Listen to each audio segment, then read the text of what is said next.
महाराष्ट्राच्या स्त्री शक्तीचं, ममत्वाचं, आदराचं, सन्मानाचं आणि अदम्य अशा कर्तृत्व तेजाचं प्रतीक असणाऱ्या महाराष्ट्राच्या कानाकोपऱ्यातून आलेल्या सगळ्या भगिनींचं स्वागत, ज्या प्रत्यक्ष आल्या आहेत त्यांचंही आणि ज्यांनी राखीच्या रूपाने, पत्राच्या रूपाने सुद्धा आपली उपस्थिती नोंदवली आहे त्या सगळ्या माता भगिनींचं स्वागत. मगाशीच अस्मिता म्हणाली तसं हा काही फक्त राजकीय सोहळा नाही, आपल्या सगळ्यांच्या ऋणानुबंधांचा सोहळा आणि म्हणूनच हा सगळा सोहळा जेवढा जास्तीत जास्त आपण उत्तम पद्धतीने साजरा करू तेवढा त्याचा अनुबंध दुणावत जाईल. तुमच्या सगळ्यांचं प्रेम त्यांच्यापर्यंत या रूपात आज पोहोचतंय, त्यामुळे तुमच्या सगळ्यांचं आणि ज्या इथे उपस्थित राहू शकला नाही त्यांच्या वतीनं या सगळ्या राख्या आज त्यांना समर्पित होणार आहेत. पुन्हा एकदा टाळ्यांच्या गजरात आपल्याकडून प्रेम मात्र त्यांच्यापर्यंत आपण निश्चित पोहोचवलं पाहिजे, यात काही शंका नाही. माननीय मुख्यमंत्री महोदय, माननीय रवींद्रजी चव्हाण, भाजपा प्रदेश अध्यक्ष महाराष्ट्र राज्य, माननीय ॲडव्होकेट आशिषजी शेलार, सांस्कृतिक कार्यमंत्री महाराष्ट्र राज्य, मुंबई भाजपा अध्यक्ष, माननीय चित्राताई वाघ, माननीय आमदार आणि महिला मोर्चा महाराष्ट्र प्रदेश अध्यक्ष, इतर सर्व मान्यवर, आपल्या सर्वांचं हार्दिक स्वागत आणि प्रतिमा पूजन करण्याची मान्यवरांना विनंती.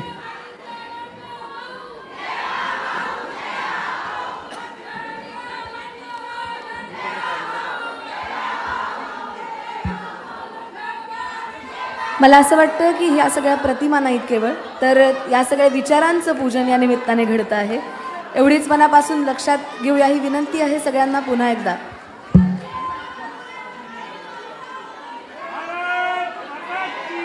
जय भारत मातेची प्रतिमा आणि त्याबरोबरच पंडित दीनदयाल उपाध्यायजी आणि डॉक्टर श्यामाप्रसाद मुखर्जी यांच्याही प्रतिमांचं पूजन इथे होतं आहे. जसं अनघा म्हणाली तसं भारताच्या संस्कृतीचं, भारताच्या अस्मितेचं दर्शन आज इथे घडतं आहे आणि हे घडत असताना विचारांचंही, आचारांचंही दर्शन इथे घडतं आहे. या सगळ्या सोहळ्यात आपलं स्वागत.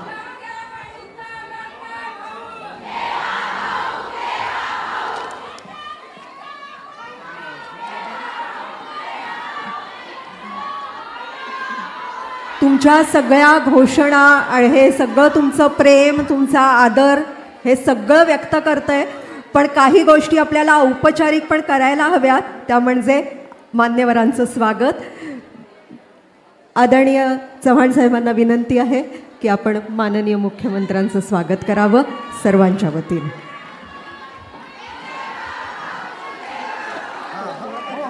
पुष्पगुच्छ आणि मयुरेश्वराची प्रतिमा देऊन हे स्वागत होतं आहे. डोंबिवली गर्लचे कार्यकारी संपादक आणि चित्रकार प्रभू कापसेजी यांनी तयार केलेली ही मयुरेश्वराची अप्रतिम प्रतिमा आहे. खऱ्या अर्थी आपल्या प्रत्येकासाठी गणपती जवळ येत आहेत. सुखकर्ता आणि विघ्नहर्ता असणाऱ्या आणि सगळ्यांचं अधिपत्य करणाऱ्या अशा गणरायाची ही प्रतिमा, त्यांच्या रूपात सुद्धा हे देवाभाऊ आपल्यापर्यंत निश्चितपणे हे अधिपत्य तितकंच उत्तम पद्धतीने करत राहतील, यात काही शंका नाही. यानंतर चित्राताईंना विनंती आहे की आपण माननीय रवींद्रजी चव्हाण यांचं स्वागत करावं.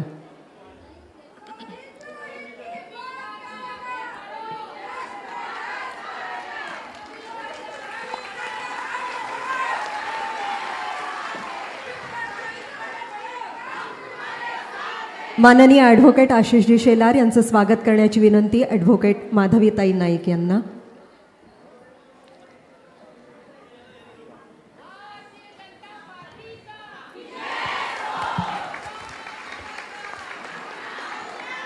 यानंतर चित्राताईंचं स्वागत करण्याची विनंती विधान परिषद आमदार श्रीयुत विक्रांत पाटीलजी यांना.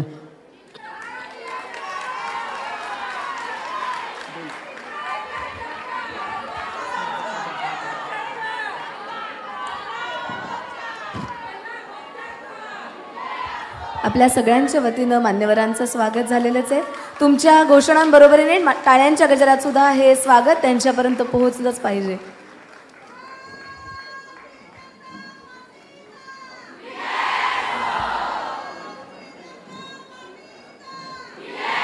राखीचा धागा हा केवळ रेशमाचा धागा नव्हे, तर ती भावा बहिणीच्या प्रेमाची, ममतेची आणि संरक्षणाची पवित्र खूण आहे.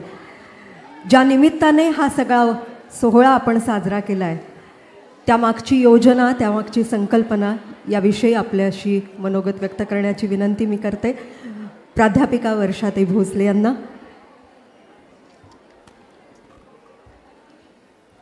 राखी प्रदान सोहळ्यासाठी आवर्जून या ठिकाणी उपस्थित असलेल्या महाराष्ट्रातल्या भगिनी आणि महाराष्ट्रातल्या तमाम बहिणींचा लाडका भाऊ सन्माननीय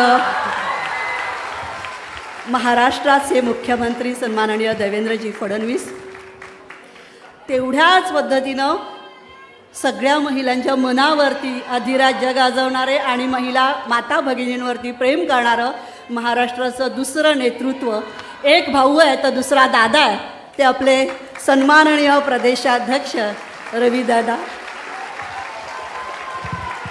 या मुंबई शहराचं नेतृत्व करणारं आणि सांस्कृतिक विभाग समर्थपणे पेलवणारे आमचे आशिष दादा.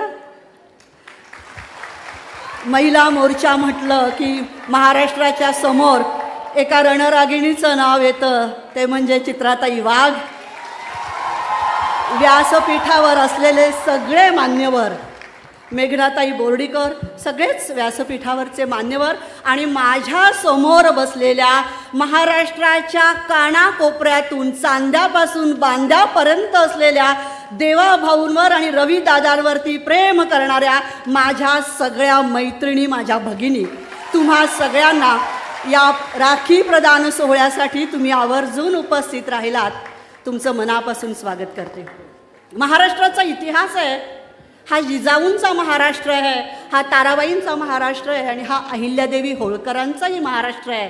ही महिला काय करू शकते याचं मूर्तिमंत उदाहरण महाराष्ट्रामध्ये आपण अनुभवतो. आणि अहिल्याबाई होळकरांच्या जन्माचं 3रं शतक साजरं करत असताना ज्या महेश्वरी साडीची खऱ्या अर्थानं ओळख झाली आणि आजच्या कार्यक्रमामध्येही जे नेसल्या त्या चित्राताई महाराष्ट्रभराने, देशभरात नाही तर जगभरात प्रसिद्ध असलेली अहिल्याबाई होळकरांनी महेश्वरी साडीची निर्मिती केली. मला असं वाटतं की उद्योजिका घडवण्यासाठी, आर्थिक सक्षमीकरण करण्यासाठी विविध योजनांच्या माध्यमातून देवाभाऊंनी सत्तेत आल्यानंतर माझं सरकार कसं असावं ते महिला सक्षमीकरण करण्यासाठी तो केंद्रबिंदू असावा आणि त्या अर्थानं देवाभाऊंनी सगळ्या योजना महाराष्ट्रात राबवल्या. एक मधला काळ होता, 1 वर्षापूर्वी सगळ्या माता भगिनी, माझ्या मैत्रिणी प्रवास करत असताना नाराज व्हायच्या, ताई काय आहे. आणि मग ज्या इलेक्शनच्या वेळेला पेटून उठल्या, माझा भाऊ कोण असला पाहिजे, मुख्यमंत्री असला पाहिजे, म्हणून प्रत्येक भगिनीने जीव तोडला, मेहनत केली, घराघरात पोहोचली आणि तुमच्या लाडक्या भावाला तुम्ही मुख्यमंत्री केलं. आणि त्यानंतर आपला भाऊ मुख्यमंत्री झाल्यानंतर पहिला श्रावण मास, 12 महिन्यांमध्ये बहरलेला जर कुठला मास असेल तर तो श्रावण मास. या श्रावण महिन्यातला अतिशय महत्त्वाचा सण म्हणजे राखी पौर्णिमेचा सण. सगळ्या महिला महाराष्ट्रभर पिंजून काढत असताना माझ्या भावापर्यंत राखी पोचवायचे, कारण महाराष्ट्राचा गोवर्धन जर समर्थपणे कोणी पेलू शकत असेल तर तो माझा देवाभाऊ आहे. आणि माझ्या देवाभाऊने महाराष्ट्राचं गोकुळ करायचं ठरवलंय. आणि महाराष्ट्राचं गोकुळ करताना आमचा देवाभाऊ सोबत आहे आणि आम्ही देवाभाऊ सोबत आहोत.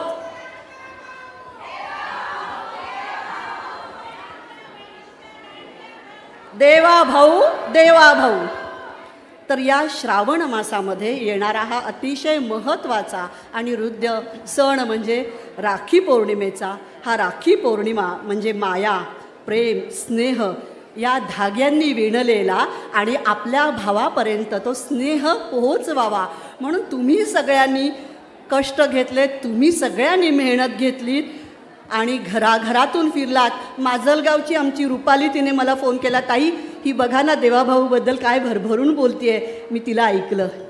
आमच्या नवी मुंबईतली खारघरमधली कॅन्सर सेंटरमधली म्हणे, मी महिला तुमच्या भाजपची पदाधिकारी नाही, माझा काहीही संबंध नाही, पण माझ्या देवाभाऊने माझ्या कुटुंबासाठी एका हाकेला, त्याला माहिती नाही, पण तो मला धावून आला होता, ताई या उद्याच्या कार्यक्रमाला मला यायचं आहे. म्हटलं हा कार्यक्रम या सगळ्यांसाठी आहे, देवाभाऊंवरती प्रेम करणाऱ्या.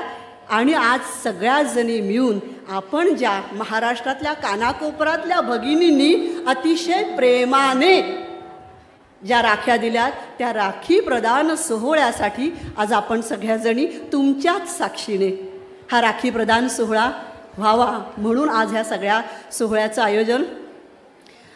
देवाभाऊ, ज्यावेळेस तुम्ही 50% तिकिटाला सवलत दिली, आमच्या प्रदेशाध्यक्ष चित्राताईंनी आम्हा सगळ्या महिलांना वेगवेगळ्या भागात पाठवलं होतं. मला रत्नागिरीत पाठवलं होतं. जर पल्लवी असेल इथे तर तिला माहिती आहे, आम्ही त्या रत्नागिरी स्टेशनला STमध्ये बसलो, एक महिला मागे हुमसून रडत होती. तर सगळ्या आणि प्रचंड गर्दी होती. म्हटलं विचारणं बरोबर नाही. आम्ही उतरलो स्टेशनवरती आणि मग तिला डेपोमध्ये उतरल्यानंतर, ताई का रडतेस, केव्हाचं पाहतोय? तर ती म्हणे, गेली 4 वर्ष माझ्या आईला भेटलेच नव्हते, तिकीट परवडत नव्हतं, उद्या सवलत आहे की मला माहिती नाही, आज आहे म्हणून मी आलो. म्हटलं अगं हे तू हा देवाभाऊ आहे. आणि तिने अक्षरशः म्हणजे रडून ती इतकी केविलवाणी झाली होती आणि ती म्हणाली, त्या माझ्या भावाला माझा भरभरून आशीर्वाद आणि प्रेम आहे, कारण माझ्या मुलांचा तो मामा आहे. आणि मामा म्हणता म्हणता ओठाला ग भिडे, इतकी जवळीकता त्याच्यामध्ये आहे. असं हे दोन्ही नेतृत्व महाराष्ट्राचे देवाभाऊ, रविदादा, आशिषजी आणि सगळीच मंडळी समर्थपणे करतात.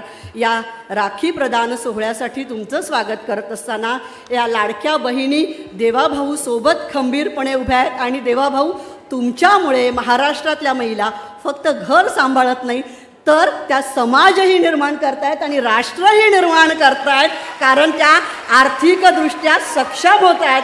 हे तुम्ही दिलेल्या योजनांमुळे आहे. हे प्रस्तावनेत सांगत असताना मला प्रचंड भावूक व्हायला होतं आहे, कारण खूप अनुभव आहेत अनेक महिलांनी दिलेले. एका महिलेने धागा दिला देवाभाऊ, साधा धागा, त्याला हळदी कुंकू लावलं. ती म्हणाली, मी का असा धागा राखी का देत नाही माहिती आहे? अगं माझ्या पोरासारखा आहे, पण माझ्या पोराला त्याच्या रक्षेचा धागा हळदी कुंकू लावून मी देते, तो त्याच्यापर्यंत पोहोचव. मला असं वाटतं हे महाराष्ट्रातल्या माता भगिनींचं प्रेम आहे आणि ते प्रेम व्यक्त करण्यासाठी आणि ते सांगण्यासाठी या सगळ्या सोहळ्याला तुम्ही उपस्थित आहात. आणि आपला लाडका देवाभाऊ आहे. देवाभाऊंच्या सोबत सगळी नारी शक्ती आहे, सगळ्या माता भगिनी आहेत. मी त्यांच्याप्रती प्रचंड प्रेम, कृतज्ञता व्यक्त करते. आणि राखी प्रदान सोहळा या ठिकाणी व्हावा त्यासाठी पुढची सूचना देण्यासाठी अस्मिताताई आणि अनघाला विनंती करते. महाराष्ट्र प्रदेश उपाध्यक्ष महिला मोर्चा प्राध्यापिका वर्षा भोसले यांचे आभार. अनघा, राखी प्रदान सोहळा होण्यापूर्वी एका छोट्याशा पण अत्यंत भावविभोर अशा गोष्टीने आपण कार्यक्रम पुढे नेऊया. मगाशी जेव्हा वर्षाताई सांगत होती तेव्हा मनात एक गोष्ट रुंजी घालत होती की एक छोटासा 7 वर्षाचा मुलगा आणि त्याच्याबरोबर छोटी 4 वर्षाची त्याची बहीण, असे दोघंही जण समुद्र किनाऱ्यावरनं परत येत असतात.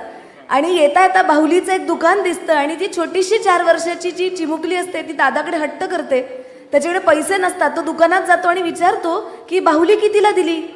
तर तेवढे पैसे त्याच्याकडे नसल्यामुळे त्याचा चेहरा बघून दुकानदार विचारतो, तुझ्याकडे काय आहे? तो म्हणतो, मी समुद्र किनाऱ्यावरून आणलेले शिंपले माझ्याकडे. तो दुकानदार सांगतो, ते सगळे शिंपले मला दे, त्याच्या बदल्यात बाहुली देतो. तो म्हणतो, मी मोठा झालो ना की तुमचे पैसे परत करीन. म्हणून मोठा झाल्यावर दुकानात जाऊन त्यावेळेच्या बाहुलीचे पैसे आणि अधिकचे पैसे तो देतो. तेव्हा दुकानदार सांगतो, बाळा तुझ्या पैशांपेक्षा त्यावेळेच्या शिंपल्यांची किंमत मोठी आहे, कारण एखाद्या मोत्यासारखं तू तुझ्या बहिणीला जपलंस. मला असं वाटतं की तुमच्या प्रत्येकातल्या भावनेचा मोती त्यांच्या मनाचा शिंपला करत त्यांनी जपलाय आणि त्याची किंमत आपण कुणीही कधी करू शकत नाही. ही श्रीमंती अनुभवायला आज आपण आलोत आणि म्हणून लाखोंच्या राख्या इथे खऱ्या अर्थी अनुबंध होऊन त्यांच्यासाठी बांधल्या गेल्यात असं नक्कीच म्हणता येईल. खरोखर ज्या राख्यांची मोजदातही करता येणार नाही अशा संख्येने राख्या आल्या आहेत आणि आता आपल्यासमोर त्या राख्या येत आहेत ज्या आपण देवाभाऊंना देणार आहोत.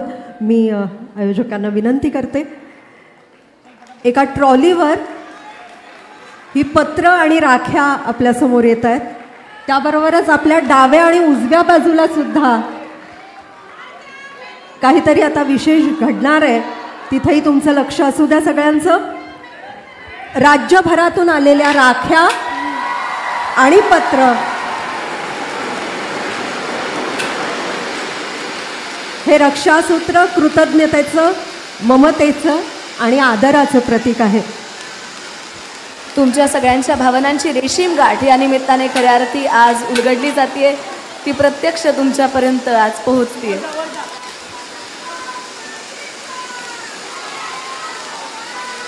ज्या भावाच्या हातावर ही राखी, या सगळ्या राख्या बांधल्या जाणार आहेत, त्या भावाचं कर्तृत्व अधिक उजळावं या शुभेच्छांसह हे रक्षासूत्र या भावापर्यंत पोहोचवतो आहोत. टाळ्यांच्या गजरात या राखी प्रदान सोहळ्यात आपण सगळे याजणी सहभागी व्हा.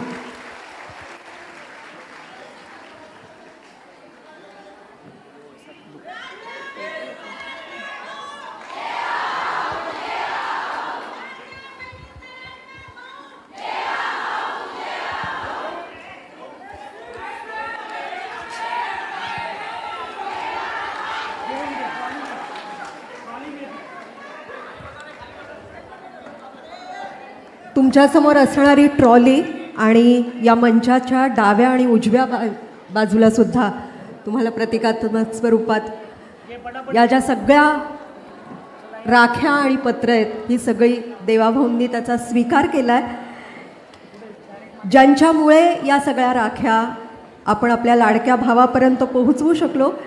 राज्यातील सर्वाधिक राख्या संकलित केलेल्या पहिल्या 10 महिला मोर्चा जिल्हाध्यक्षांचा सन्मान आता होतो आहे. या सगळ्या भगिनींना रंगमंचावर आमंत्रित करतो आहोत. धरतीताई देवरे, धुळे ग्रामीण, प्रगतीताई पाटील, नागपूर शहर,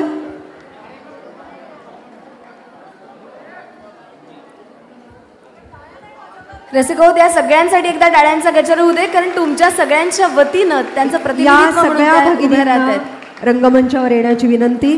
धरतीताई देवरे, धुळे ग्रामीण, प्रगतीताई पाटील, नागपूर शहर, वर्षाताई परशुराम ढेकणे, रत्नागिरी दक्षिण, शैलाताई मिर्झापुरे, यवतमाळ, विजयाताई वाडेपल्ली, सोलापूर शहर, उत्तराताई कलबुर्गे, लातूर ग्रामीण, योगिताताई पाटील, उत्तर मुंबई, स्नेहाताई अंकुश पाटील, ठाणे शहर, अनुराधाताई शेखर अमीन, नागपूर ग्रामीण रोमटे आणि हर्षदाताई फरांदे, पुणे शहर. या सगळ्यांसाठी मला असं म्हणावं असं वाटतं की या सगळ्यांनी जे कार्य केलंय, की कुणी थोडी स्वप्न वेडी, कुणी कर्तव्य कठोर, कुणा आकाशाची ओढ, कुणा जमिनीचा घोर, कुणा जगण्याची धुंदी तरी धुंदीतही भान, कुणी स्वतःमध्ये मग्न तरी ढळते न ध्यान.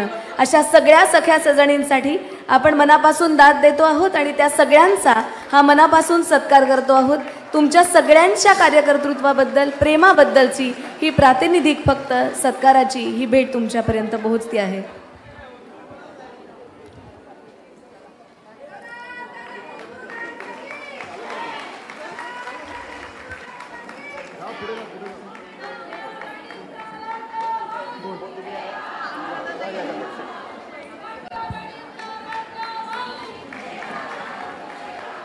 पुन्हा एकदा या सगळ्या 10 भगिनींचा उल्लेख. धरतीताई देवरे, धुळे ग्रामीण, प्रगतीताई पाटील, नागपूर शहर, वर्षाताई परशुराम ढेकणे, रत्नागिरी दक्षिण, शैलाताई मिर्झापुरे, यवतमाळ, विजयाताई वाडेपल्ली, सोलापूर शहर, उत्तराताई कलबुर्गे, लातूर ग्रामीण, योगिताताई पाटील, उत्तर मुंबई, स्नेहाताई अंकुश पाटील, ठाणे शहर, अनुराधाताई शेखर अमीन, नागपूर ग्रामीण रोमटे आणि हर्षदाताई फरांदे, पुणे शहर. पुन्हा एकदा तुमच्या टाळ्यांचा गजर त्यांच्यापर्यंत पोहोचू दे, कारण तुमच्या वतीनं ह्या सगळ्या इथे खऱ्या अर्थी आज उपस्थित आहेत. जास्तीत जास्त टाळ्या त्यांच्यासाठी, किंबहुना या सगळ्या टाळ्या तुमच्या प्रेमासाठी आहेत. त्यामुळे एकदा जोरदार दाद देऊया.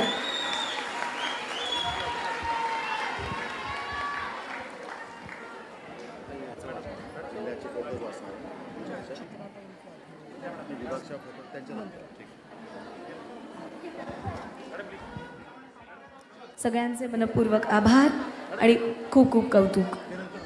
यानंतर माननीय चित्राताईंना विनंती आहे की आपण मनोगत व्यक्त करावं.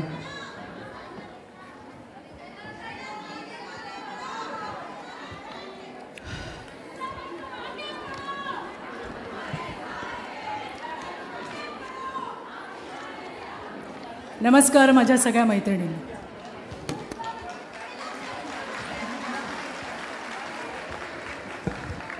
आजचा हा कार्यक्रम हा राजकीय कार्यक्रम नाही. हा कार्यक्रम आहे बहीण आणि भावाच्या पवित्र नात्याचा सोहळा. आज त्या ठिकाणी एक भावनिक वातावरण सकाळपासनं आपण या ठिकाणी अनुभवतोय. पक्षाची शिस्त थोडीशी मोडून देवाभाऊ आज आम्ही खूप नाचलोय ना ग. आमचा देवाभाऊ येणार आहे हा आनंद प्रत्येकीच्या चेहऱ्यावर होता. राज्यभरातून प्रत्येक जिल्ह्यातून प्रत्येक तालुक्यातून गावाखेड्यातून आलेली राखी आपल्या देवाभाऊसाठी आहे. आणि फक्त ती राखीच नाही, त्यासोबत देवाभाऊचं सुयश चिंतणाऱ्या लाखो चिठ्ठ्या देवाभाऊ राज्यातल्या बहिणींनी आपल्या लाडक्या देवाभाऊसाठी दिल्यात. आज तुम्ही आम्हाला बघता आम्ही सगळ्या नटून सजून आलोय. आज आम्ही निवांत आहोत ना ग. कारण आमच्याकडे आता रविदादा आलाय ना. रविदादा म्हणला निवांत या ग सगळ्यांनी. आजच्या कार्यक्रमाचं सगळं नियोजन हे महाराष्ट्र प्रदेशने केलंय, आमच्या रविदादाने केलंय. आपलं गाणं कुठलं? रविदादावर जीव हाय र. अशा रविदादाने आज आमच्यावरती कुठलीही जबाबदारी न देता तुम्ही या ग फक्त सगळ्यांनी देवाभाऊला भेटायला या हा निरोप दिला आणि आम्ही सगळ्या जणी या ठिकाणी पोहोचलो. नाही तर प्रत्येक वेळेला टेन्शन असतं, अगं निघाली का, पोचली का, जेवली का, आली का. काहीच करावं लागलं नाही. घेणारी माणसंही आली, कुठे जायचं ते सांगणारी माणसंही आली, गरमागरम नाश्ता पण झाला ना, आणि जेवणाची पण उत्तम व्यवस्था आमच्या रविदादाने केली आहे.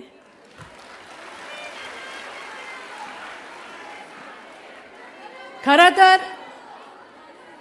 आजचा विषय मी जसं सांगितलं की हा काही राजकीय सोहळा नाही, हा भावनिक सोहळा आहे. हा आपल्या देवाभाऊचा कार्यक्रम आहे. मला 6 वर्षापूर्वीची घटना आठवली. आशिषजी, 6 वर्षापूर्वी माझा भारतीय जनता पार्टीत प्रवेश झाला. 20 वर्ष एका राजकीय पक्षात काम केल्यानंतर दुसऱ्या पक्षामध्ये आपल्याला जायचं आहे. परत पहिल्यापासूनची ABCD होती.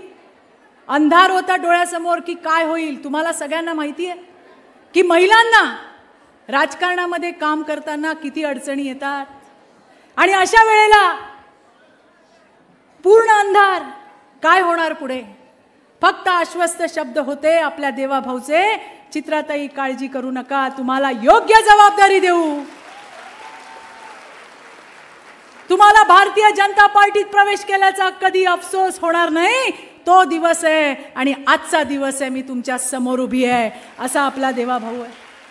मैत्रिणींनो, मी राज्यातल्या मोठ्या नेत्यांसोबत काम केलंय, पण तुम्हाला मी आज त्यांचा आणि देवाभाऊचा फरक सांगणार आहे. फरक, गोष्ट छोटीशी आहे पण कार्यकर्त्यांसाठी महत्वाची आहे. मला आठवतं की ज्या वेळेला आपण विरोधी पक्षात होतो त्यावेळेला तत्कालीन मुख्यमंत्री उद्धव ठाकरे सतत देवाभाऊचा अपमान करायचे, कमरेखालचे वार करायचे, वाटेल ते बोलायचे, खोटे नाटे आरोप करायचे. एक दिवस मी ठरवलं की मी जाणार. मी कुठे जाणार?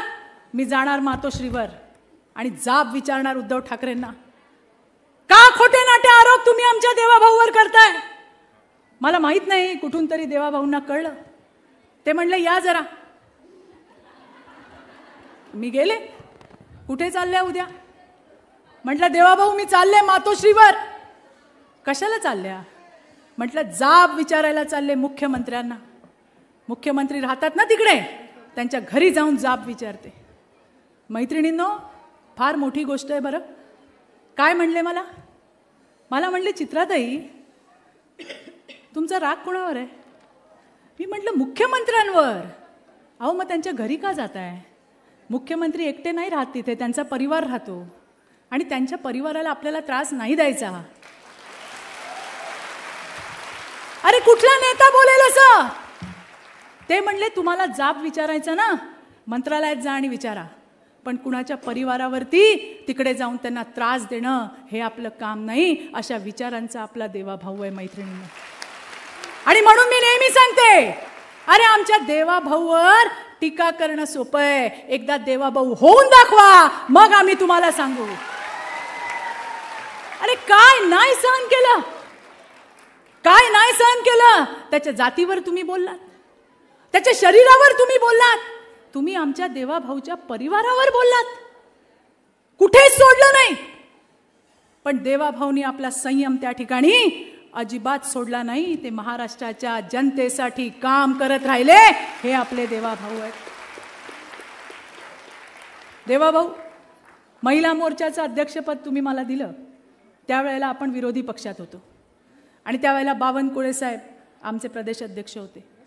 प्रत्येक वेळेला त्वेषाने त्यांनी सांगितलं, चित्राताई 51% लढाई लढायची आहे आणि कुठल्याही परिस्थितीत या दगाबाज लोकांना त्यांची जागा दाखवून द्यायची आहे. देवाभाऊ, एक दिवस पण असा गेला नाही, मीच नाही हो, या माझ्या समोर बसलेल्या राज्यातल्या सगळ्या रणरागिणी राज्य सरकारवर तुटून पडत होत्या. विचार केला नाही केसेस होतील, हो का नाही ग? तुमच्यासाठी बोलतीये. केसेस होतील विचार केला नाही, अटक होईल विचार केला नाही. फक्त आमच्या भाजपासाठी आणि देवाभाऊसाठी लढायचं, एवढंच आमच्या डोक्यामध्ये होतं. मध्यंतरी राजकीय घडामोडी झाल्या आणि देवाभाऊ आपण परत सत्तेत आलो. आम्हाला किती आनंद झाला, आशा पल्लवित झाल्या, परत आमचा देवाभाऊ मुख्यमंत्री होईल. पण भारतीय जनता पार्टी शिस्तीचा पक्ष आहे. समर्थपणे मुख्यमंत्री पद भूषवलेला आपला देवाभाऊ, कुठेही कमी नसलेला आपला देवाभाऊ, पक्षाने सांगितलं आणि मुख्यमंत्री पदासाठी सक्षम असणारा देवाभाऊ उपमुख्यमंत्री झाला. हा त्याग आहे, हे समर्पण आहे आणि फक्त भाषणात नाही, करून दाखवलं. देवाभाऊ, आमच्या सीट मागे पुढे झाल्या ना, तर आम्हाला झोप लागत नाही. काय ग, खरं का नाही? आम्हाला आज दुसऱ्या सीटवरून तिसऱ्या सीटवर गेलं मेघाताई, तर आपल्याला मेघनाताई झोप लागत नाही. पण हा बघा, हाडा मासाचा कसा परमेश्वराने बनवलाय. उपमुख्यमंत्री पण झाले आणि ते उपमुख्यमंत्री पद सुद्धा वाटून दिलं. असे आपले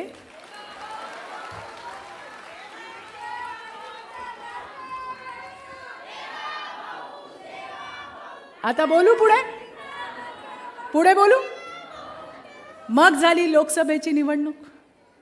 प्रत्येकीने काम केलं, जीव तोडून काम केलं, पण खोटं बोला, रेटून बोला हे आम्हाला करता आलं नाही देवाभाऊ.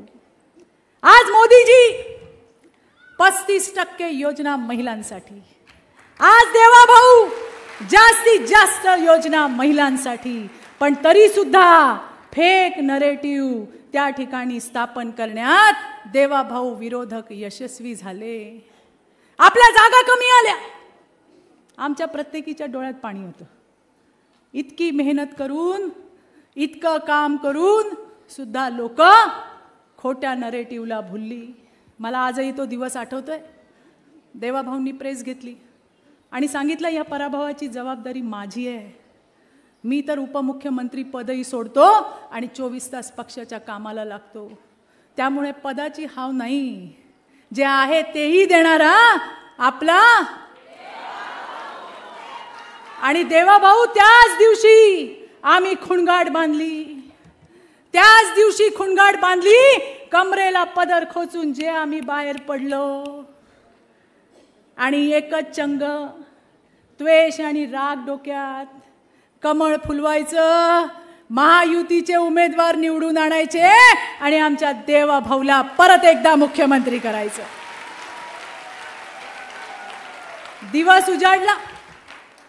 दिवस उजाडला तो म्हणजे 5 डिसेंबर 2024चा.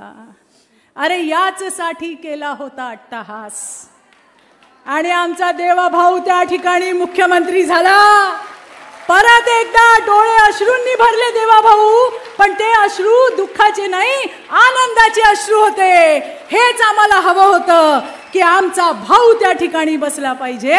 आणि आज ते सगळ्या बहिणी, मला खरंच तुमचं कौतुक आहे, अभिमान आहे. आज आठवण येते बावनकुळे साहेबांची, त्यांनी सुद्धा आम्हाला भरघोस साथ दिली. रवी दादा तुम्ही होतात पहिल्यांदा विधानसभेपर्यंत, दादा त्या ठिकाणी गाड्या गेल्या आणि माझ्या प्रत्येक ताईने त्या ठिकाणी झटून काम केलं. पंतप्रधान मोदीजी, त्यांच्या पावलावर पाऊल ठेवणारे आपले देवाभाऊ. अरे जन्मापासून मरणापर्यंतच्या योजना आपल्यासाठी आहेत.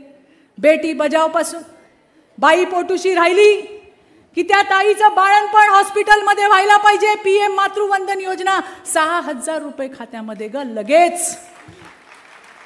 बाईला चांगलं, ताईला दूध आलं पाहिजे की मुलं कुपोषित राहायला नको, म्हणून मोदीजींचा पोषण आहार घराघरात येतो का नाही. आता लेकरं कोणाची ग, लेकरं कोणाची आणि काळजी कुणाला. काळजी मोदींना. असे पंतप्रधान मिळणार आहेत का आपल्याला. आणि त्यांच्या पावलावर पाऊल ठेवून आपला देवाभाऊ. लाडकी बहीण ही योजना म्हणजे आपल्यासाठी आधार ठरली, आधार, ज्याचा उल्लेख आता वर्षाने केला. 1500 रुपये काही फार नाहीत, त्याच्याने बंगले नाही बांधले जात, पण ते पैसे माझे आहेत, माझ्या खात्यात आहेत, माझ्या देवाभाऊनी पाठवलेत. हे किती मोठं आहे. देवाभाऊ तुम्हाला गंमत सांगू का रवी दादा, आता बायका महाराष्ट्रातल्या लाडक्या बहिणी नवऱ्याच्या मेसेजची वाट नाही बघत. आता लाडक्या बहिणी देवाभाऊच्या मेसेजची वाट बघतात. 1500 रुपये खात्यात आले का नाही याची चौकशी चालू होते. आणि तुम्हाला सांगू का, आज इथं देवाभाऊ आहे, रवी दादा आहे, आशिषजी आहे, संजयजी आहेत, अमितजी आहेत, पांडेजी आहेत, संजय आहे, कवळमकर साहेब आहेत, तमिळजी आहेत, आपला विक्रांत आहे. मला सगळ्यांना सांगायचं आहे, आम्हाला ना परमेश्वराने एक 6 सेन्स दिलाय. म्हणजे तुम्हाला सगळ्यांना जे दिसतंय तेच दिसतंय, पण आम्हाला ना पलीकडचं पण दिसतं का नाही ग. बरं तुम्हाला जे बोलतो तेवढंच ऐकायला येतं, आम्हाला 4 घरा पलीकडचं सुद्धा ऐकायला येतं. त्याहून मोठं, कुणी चालताना जर देवा भाऊ कोण खेटून गेला ना तर त्याची तर आयझेडच. आणि जर चुकून धक्का लागला, आशिषजी ऐका, जर चुकून धक्का लागला तर आम्ही म्हणतो दादा माफ करा.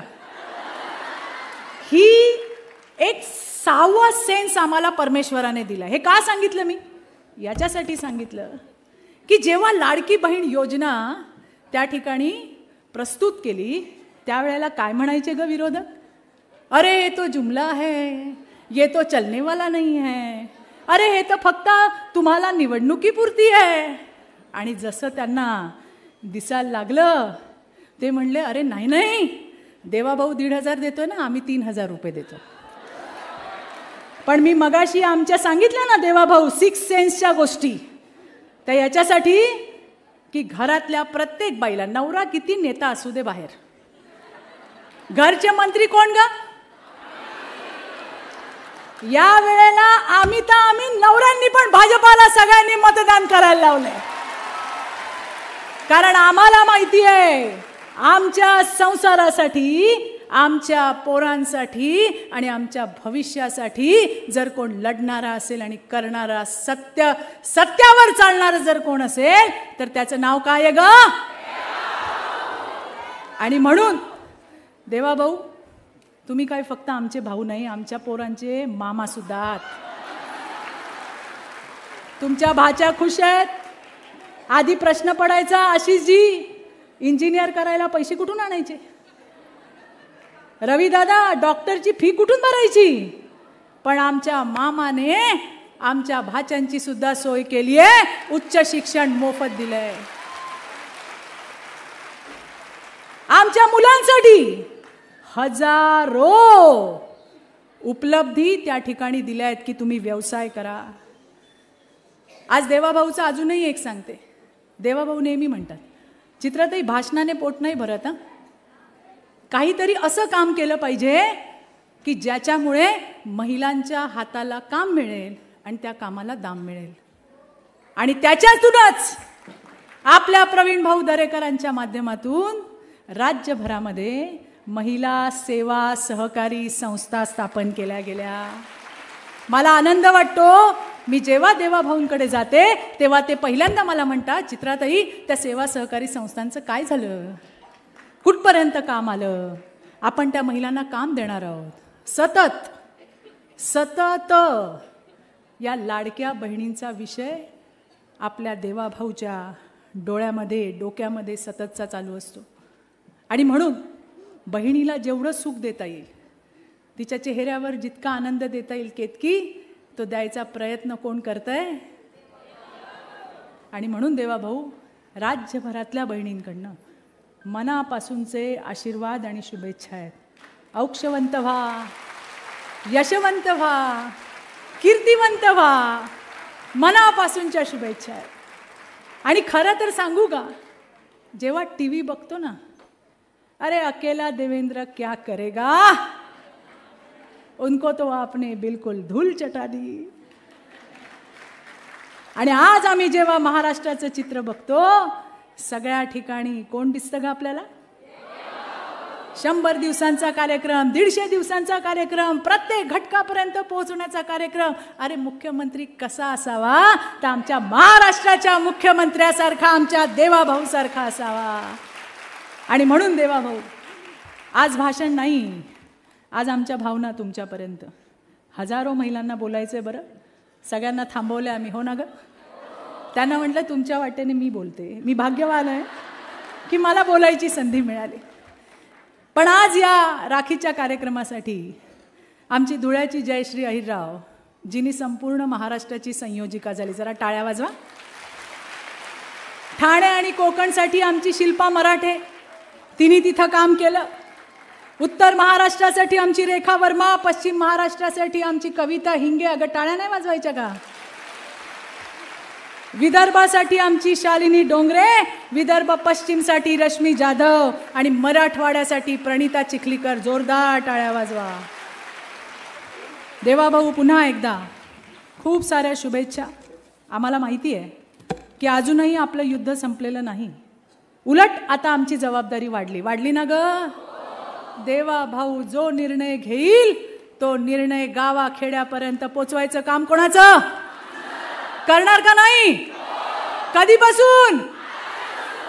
आणि त्यामुळे देवाभाऊंनी राज्यातल्या बहिणींसाठी एकही निर्णय घेतला तर त्या निर्णयाला घराघरामध्ये पोचवायची आमची जबाबदारी.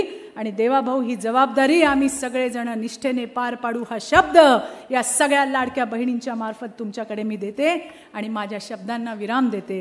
पण आमच्या लाडक्या भाऊच्या घोषणा दिल्याशिवाय होईल का? 2 हात वर करणार का नाही? जोरात. भारत माता की मातरम मातरम मातरम मातरम. भारतीय जनता पार्टीचा, भारतीय जनता पार्टी महिला मोर्चाचा. आणि शेवटची लाडकी घोषणा, लाडक्या बहिणींचा लाडका भाऊ, लाडक्या बहिणींचा लाडका भाऊ. धन्यवाद. जय हिंद, जय महाराष्ट्र. धन्यवाद चित्राताई.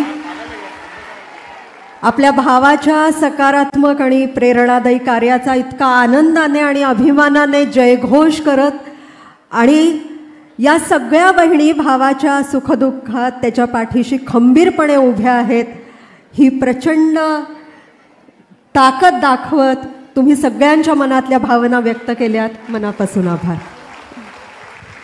यानंतर 6 विभाग प्रमुख जिल्हाध्यक्षांना आम्ही मंचावर आमंत्रित करतो आहोत.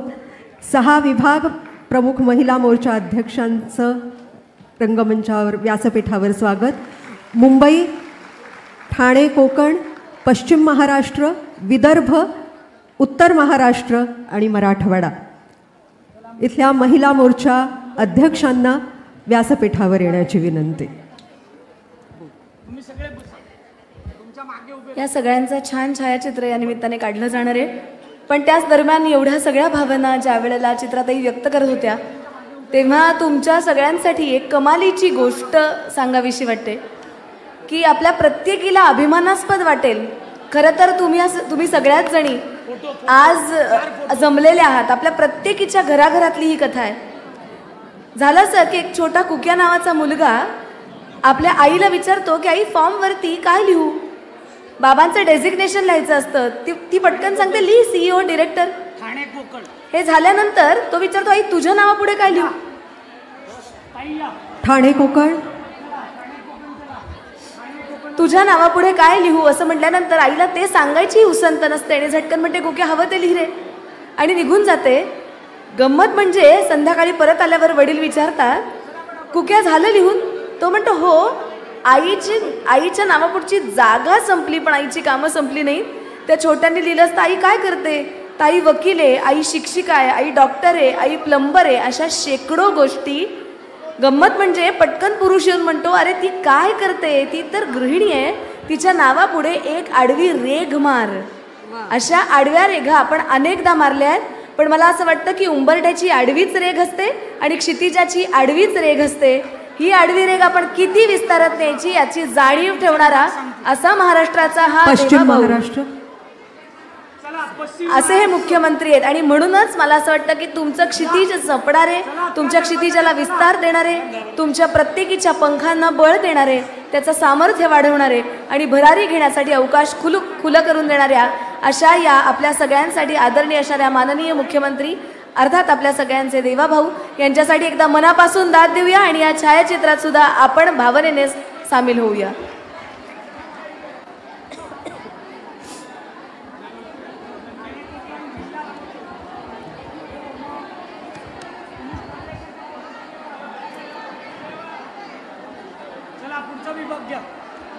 विदर्भ,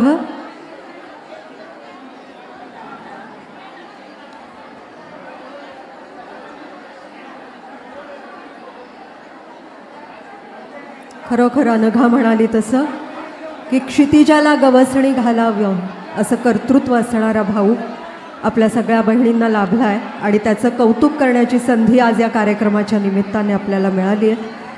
यात अतिशय आनंदाने सहभागी होणाऱ्या तुम्हा सगळ्यांचं कौतुक करत पश्चिम महाराष्ट्र आणि त्यानंतर विदर्भ महिला मोर्चा जिल्हाध्यक्षांना रंगमंच व्यासपीठावर यायची विनंती. मला असं वाटतं की ही फक्त छायाचित्र नाही तर तुमच्या सगळ्यांच्या प्रेमाचं प्रतीक आठवणींच्या निमित्तानं बंदिस्त होतं तसं हे छायाचित्रात बंदिस्त होणार आहे. आणि म्हणून ह्या सगळ्याचा आनंद या सगळ्या जिल्हाध्यक्षांना निश्चित असेल याची मला खात्री आहे.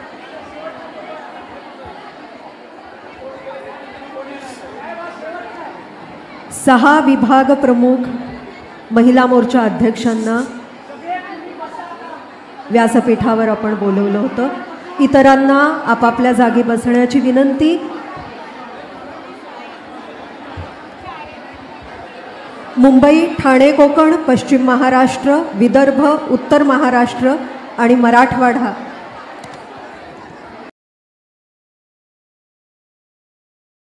ॲडव्होकेट आशिषजी शेलार आपण मनोगत व्यक्त करावं.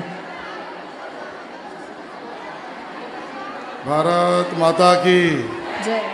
तर वरच्यांचा आवाज आहे, खालच्यांचा नाही. खालचे पण जरा भारत माता की. ते एकदम टॉप क्लास. भारत माता की. वंदे वंदे. मंचावर उपस्थित आपल्या सगळ्यांचेच लाडके मुख्यमंत्री सन्माननीय देवेंद्र फडणवीसजी, माननीय प्रदेश अध्यक्ष रवींद्र चव्हाणजी, या ठिकाणी उपस्थित असलेल्या सन्माननीय राज्यमंत्री मेघनाताई बोर्डीकरजी, माजी मंत्री विद्या ठाकूरजी, सन्माननीय मंदाताई म्हात्रे, सन्माननीय कालिदास कोळंबकरजी, सन्माननीय अमित साटमजी, संजय उपाध्यायजी, संजय केणेकरजी, राजेश पांडेजी, कॅप्टन तमिल सेल्वनजी, विक्रांत पाटीलजी, माधवीताई नाईक, सुलभाताई गायकवाड आणि ज्यांनी या कार्यक्रमासाठी प्रचंड मेहनत घेतली अशा आपल्या अध्यक्षा चित्राताई वाघ. टाळ्या वाजवायच्या तर जोरात वाजवा.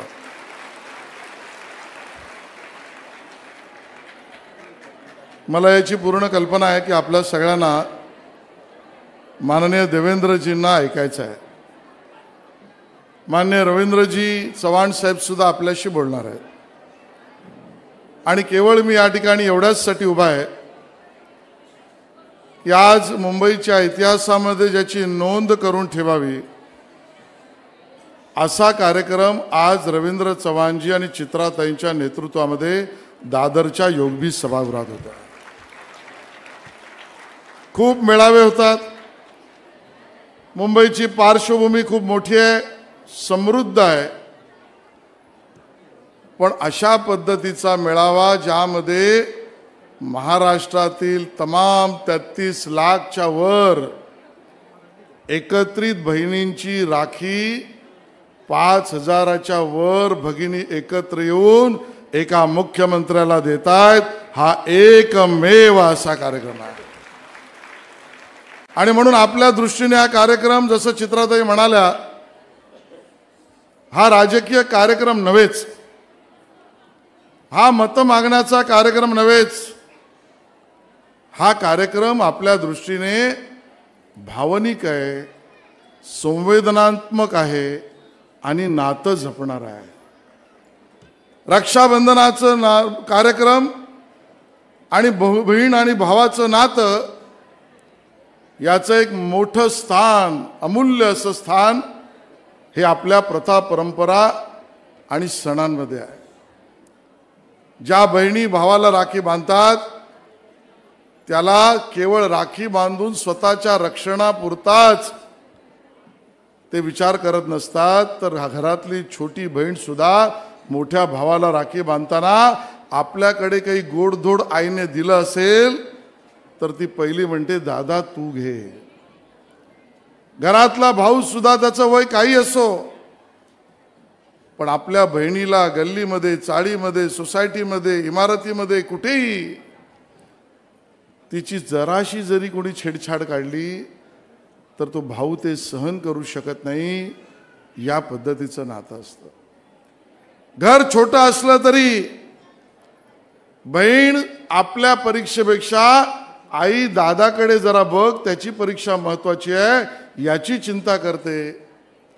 आणि भाऊ सुद्धा घरामध्ये जर वडिलांना मिळालेल्या बोनसमधना काही घेऊन यायचं असेल तर पहिला दादा म्हणतो, आई माझ्यापेक्षा माझ्या बहिणीची चिंता कर.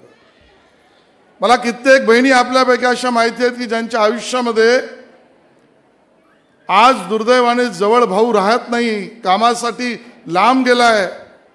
आणि काहींच्या दुर्दैवाने तो या जगात नाही. त्या सगळ्या बहिणी या रक्षाबंधनाच्या दिवशी सुद्धा आठवण काढून काढून डोळ्यातल्या अश्रूंनी स्वतःच्या भावाची आठवण काढत असतात. एखादा अप्रसंग कुठल्या माझ्या माता भगिनीवर झाला तर तिला वाटत असतं माझ्या रक्षणासाठी, माझ्या मदतीसाठी कोणतरी भाऊ असला पाहिजे. आणि सामाजिक आणि व्यावसायिक जीवनामध्ये घरातल्या काम करणाऱ्या भगिनीला सुद्धा आणि एखाद्या मल्टीनॅशनल कंपनीमध्ये सुद्धा काम करणाऱ्या भगिनीला कोणी त्रास दिला तर आज माझा भाऊ असता तर काय झालं असतं ही भावना येते.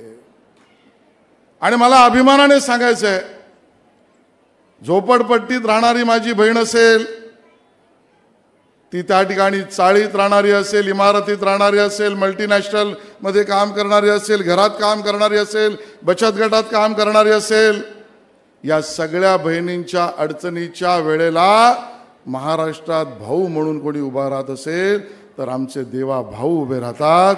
या पद्धतीचं नातं आहे आणि म्हणून या नात्याला महत्त्व आहे. झोपडपट्टीतल्या माझ्या भगिनीला वाटलं की तिच्या मुंबई महानगरपालिकेने पाण्याचं बिल वाढवलंय, तर महानगरपालिकेच्या आयुक्ताला एक फोन जातो आणि सांगितलं जातं की पाण्याचं बिल तुम्ही वाढवू नका. माझ्या बहिणीच्या डोळ्यातले अश्रू मला जास्ती महत्त्वाचे आहेत. पाण्याचं बिल रोखलं जातं कारण भाऊ देवा भाऊ माझा आहे. त्या ठिकाणी जी त्या ठिकाणी कामाला ट्रेनने जाणारी माझी भगिनी असेल, तो काळ काँग्रेसच्या काळात होता की ज्या वेळेला रेल्वेचा डब्बा आणि प्लॅटफॉर्मची उंची यामधलं अंतर एवढं होतं, धक्का लागून माझी एखादी बहीण फरफटत तिला इजा व्हायची, दुखापत व्हायची, मृत्यूसुद्धा यायचा. आता प्लॅटफॉर्मचा डबा आणि प्लॅटफॉर्मची हाईट आणि डब्याची उंची यातलं अंतर कमी करून माझ्या एकाही भगिनीचं ॲक्सिडेंट होता कामा नये. हे काम करणारा भाऊ आमचा देवा भाऊ आहे. एसटीचा उल्लेख चित्रताई केला. 50% दर कमी करणारा माझा देवा भाऊ आहे. आणि नातं जपणाऱ्या माझ्या बहिणीला भावाने किंवा बहिणीने भावाला स्वतःची प्रॉपर्टी दिली तर आता स्टॅम्प ड्युटीची गरज नाही, 0 पैशात प्रॉपर्टी शिफ्ट करून देणारा माझा देवा भाऊ आहे. सांगाव्या तेवढ्या गोष्टी कमी आहेत. मला जास्त वेळ आपला घ्यायचं नाही, पण माझ्या दृष्टीने नातं महत्त्वाचं आहे. आणि मला चित्रात आश्चर्य या गोष्टीचं वाटतं की ज्या मुंबई, मराठी, महाराष्ट्र याचं केवळ नाव घेऊन राजकारण करणारे, त्यांच्यामध्ये आणि भारतीय जनता पार्टीने देवाभाऊमध्ये फरक इतका आहे. खरं तर कोणाच्या घरामधलं आम्हाला कधी बोलायचंच नसतं, पण विषय नात्याचा आहे म्हणून सांगतोय. या सगळ्या भगिनी, महाराष्ट्रातल्या सगळ्या भगिनी या मला बहिणीसारख्या आहेत म्हणून काम करणारा भाजप आणि एक मुख्यमंत्री, आणि दुसऱ्या बाजूला ही मंडळी आम्ही पाहतो. मराठी संस्कृती, मराठी नाव, महाराष्ट्र, केवळ नावापुरतं नाव घ्यायचं आणि राजकारण करायचं. पण त्यांच्या घरात बघितल्यावर लक्षात येतं, दुर्दैवाने स्वतःच्या वहिनीरूपी बहिणीला सुद्धा, वहिनीला आम्ही बहीण मानतो, ही मंडळी बघायला तयार नाहीत. आज नातं जोडतायत, भाऊबंदकीचं नातं जोडतायत, लखलाभ तुम्हाला लाभो.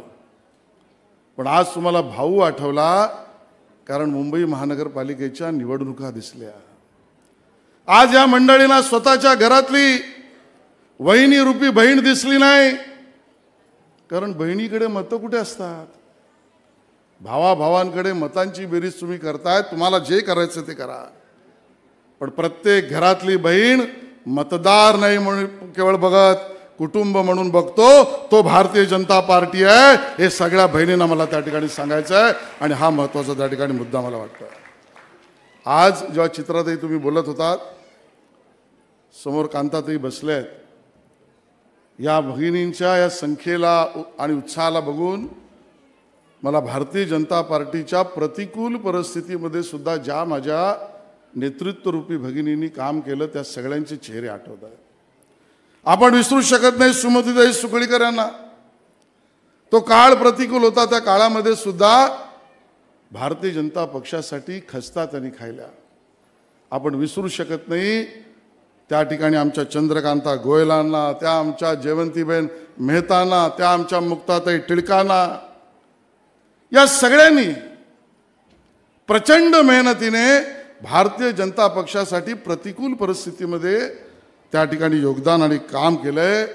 आणि म्हणून आजचा दिवस देवाभाऊ मुख्यमंत्री आणि आपण देवाभाऊंच्या बहिणी म्हणून इतक्या मोठ्या प्रमाणात त्या ठिकाणी जमलोत, हे आपल्याला लक्षात ठेवावं लागेल. ताई, तुम्ही बोलताना म्हणालात, तुम्ही तुमचं दुःख व्यक्त केलं. खरं तर ज्याची जशी संस्कृती तो तसा वागतो. होय, तुमच्या मनातल्या पिढा या आपल्या सगळ्यांच्याच आणि महाराष्ट्राच्या मनातल्या पिढा आहेत. हो, आरोप जरूर करा, टीका जरूर करा, आलोचना जरूर करा, प्रखर करा, पण एखाद्यावर शाब्दिक हल्ला करताना इतक्या खालच्या पातळीपर्यंत जा. ही संस्कृती त्यांची आमची नाही आहे. पण कधीतरी जशास तसे बोलावंच लागतं. कधीतरी राजकारणात योग्य उत्तर द्यावंच लागतं. आणि यापुढे तुम्हालाही मी सांगतोय, आता तर त्यांची हिंमत नाही आहे, पण जर कोणी अशी टीका केली आणि कुठल्याच पद्धतीने खालच्या स्तरावर जाऊन आमच्यापैकी कोणावरही शारीरिक किंवा अन्य गोष्टींवर टीका टिप्पणी केली तर एक गोष्ट आता चांगली झाली आहे ताई, चांगली झाली म्हणजे योगायोगानेच झाली आहे की BSTच्या पतपेढीची निवडणूक झाली आणि त्यामध्ये आमचे शशांकराव आणि प्रसाद लाड हे निवडून आले. समोरचे एकत्र आले, त्यांच्या हातात काही लागलं नाही. पण या वेळेला जर टीका सोशल मीडियावर केली तर त्यांच्यावर सुद्धा तुम्ही तेवढाच पुरतं नक्की म्हणा, भोपळा भोपळा भोपळा भोपळा, कारण हातात भोपळा मिळालाय. आपण कोणाला छेडायचं नाही, पण कोणी आपल्याला छेडलं तर त्याला बस. मी तुम्हाला एवढीच विनंती करतोय, आपण ज्या वेळेला इतक्या मोठ्या प्रमाणात एकत्र आलोत त्यावेळेला ऑपरेशन सिंदूरमध्ये ज्यांनी आपल्या सगळ्यांसाठी, आपल्या कुंकुवासाठी, देशाच्या सिंदूरसाठी बलिदान दिलं, त्या प्रत्येक सैनिकाला, त्याच्या बलिदानाला आपण सलाम करतो आहोत. रक्षाबंधनाचं हे नातं त्या सैनिकाशी पण आपलं आहे आणि म्हणून आपल्यावर अतिरेकी हल्ला करून आपल्या निष्पाप नागरिकांना ज्यांनी मारलं त्याचा बदला ऑपरेशन सिंदूरमध्ये आपल्या सेनेने घेतला आणि त्याचं नेतृत्व आणि कर्तृत्व माननीय पंतप्रधान नरेंद्र मोदीजींनी त्या ठिकाणी दाखवलं आहे. आणि म्हणून त्या सर्व सैनिकांनाही आपण त्या ठिकाणी सलाम करू. आणि शेवटला हेही लक्षात ठेवू की मोदीजींनी आता आपल्याला गिफ्ट द्यायचं ठरवलं आहे. माहिती आहे ना, मोठी भेट. आता गणपती आहे, मग नवरात्र आहे, मग दसरा आहे आणि त्यानंतर आणि मोदीजींनी ठरवलंय करामध्ये GST मध्ये इतकी सूट करायची की आपली दिवाळी सुद्धा गोड झाली पाहिजे. हे आपल्याला घराघरात मायबापांपर्यंत पोचवायचं आहे आणि ते काम करण्याची ताकद आपल्या सगळ्यांच्या रूपानं देवाभाऊंना मिळो, एवढंच सांगतो आणि थांबतो. जय हिंद, जय महाराष्ट्र. धन्यवाद शेलार साहेब. निस्वार्थ भावनेनं केलेलं कार्य हे समाजाच्या प्रत्येक कणाकणापर्यंत पोहोचतं आणि त्याचीच प्रतिक्रिया म्हणून ही कृतज्ञतेची भावना आज या सोहळ्याच्या निमित्ताने प्रकट होते आहे. यानंतर ज्यांच्या संकल्पनेतून हा सगळा कार्यक्रम साकार होतो आहे आणि सगळ्यांना एकत्र बरोबर घेऊन ज्यांनी हा कार्यक्रम मांडला त्या माननीय रवींद्रजी चव्हाण यांना मनोगत व्यक्त करण्याची विनंती. सर्वांना विनंती आहे, सर्वांनी दोन्ही हात उंच करून आपण सर्वांनी घोषणा करायची आहेत. बोला भारत माता की, भारत माता की, वंदे वंदे. भारतीय जनता पार्टीचा, भारतीय जनता पार्टीचा. आजच्या या अत्यंत महत्त्वाच्या आणि भावनिक अशा प्रसंगासाठी उपस्थित महाराष्ट्र राज्याचे लोकप्रिय असे मुख्यमंत्री आदरणीय देवेंद्रजी, आदरणीय आशिष शेलारजी, आदरणीय चित्राताई, सर्व व्यासपीठावरील मान्यवर आणि माझ्या समोर उपस्थित सर्व पत्रकार आणि मोठ्या संख्येने महाराष्ट्रातील कानाकोपऱ्याच्या सर्व गावाखेड्यातून,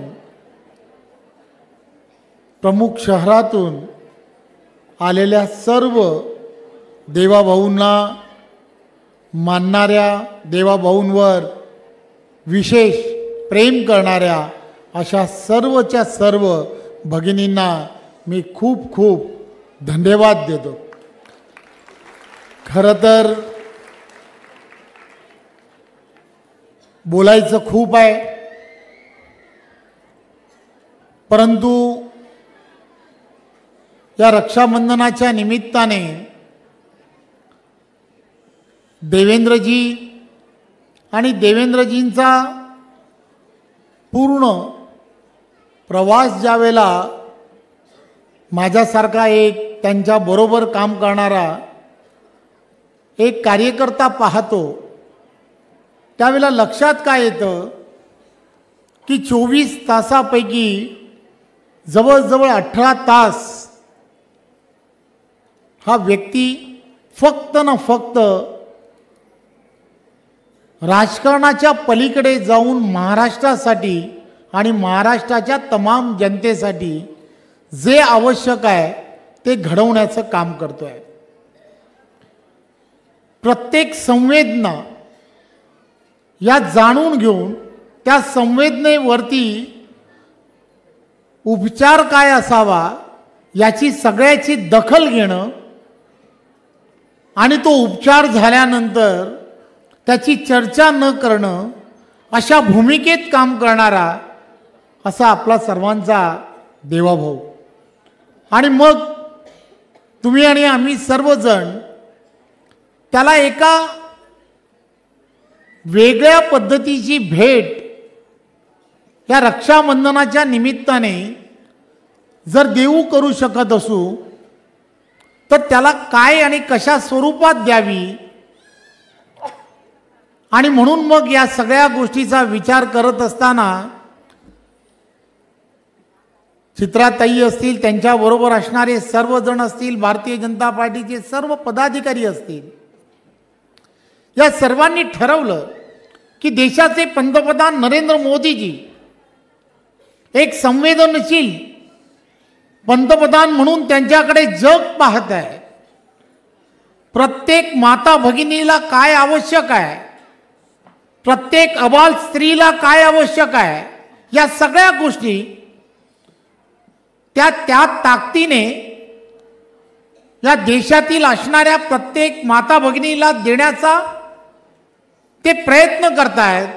आणि त्याचबरोबर त्यांच्यात हातात हात घालून देवाभाऊ सुद्धा तेच करतायत. हे तुम्हाला आम्हाला सर्वांना सर्व माता भगिनींपर्यंत पोहोचवणं ही आपली जबाबदारी आहे.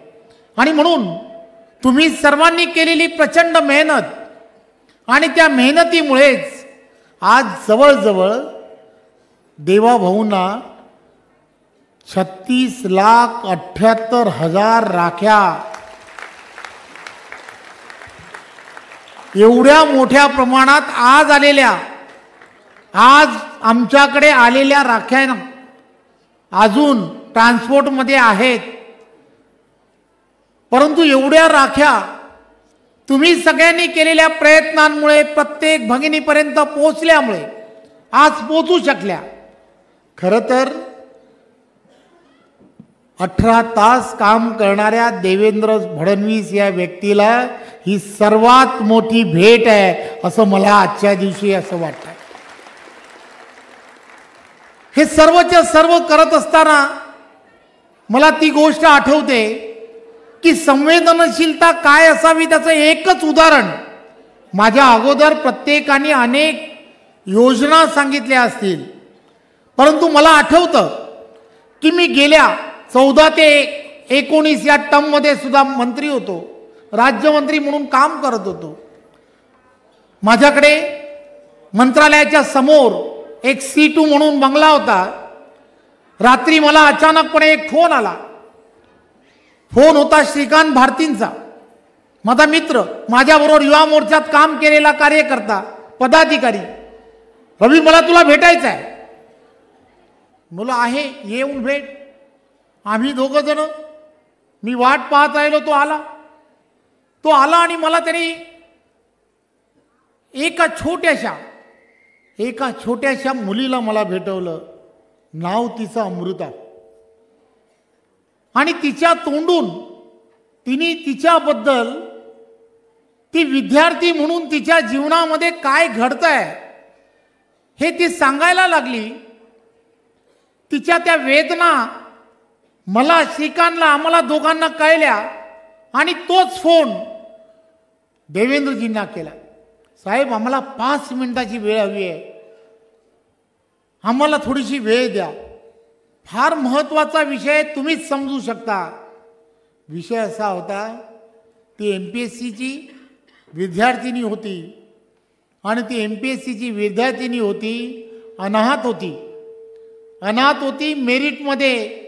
मेरिटमध्ये असताना सुद्धा तिला कुठेही ती कोणत्याही क्रायटेरियामध्ये बसत नव्हती आणि ती मेरिटमधून काही मार्कांसाठी, कारण तिला तिची जात धर्म काही माहीत नव्हता, कारण ती अनाथ होती. त्यामुळे ती कोणत्याच त्या क्रायटेरियात बसत नव्हती आणि तिला तिचा मेरिटमध्ये तिला मुकावं लागत होतं. फार वेगळा विषय होता, परंतु तो विषय आम्ही जाऊन देवेंद्रजींना सांगितला. हा व्यक्ती काय आहे हे तुम्ही समजून घ्या.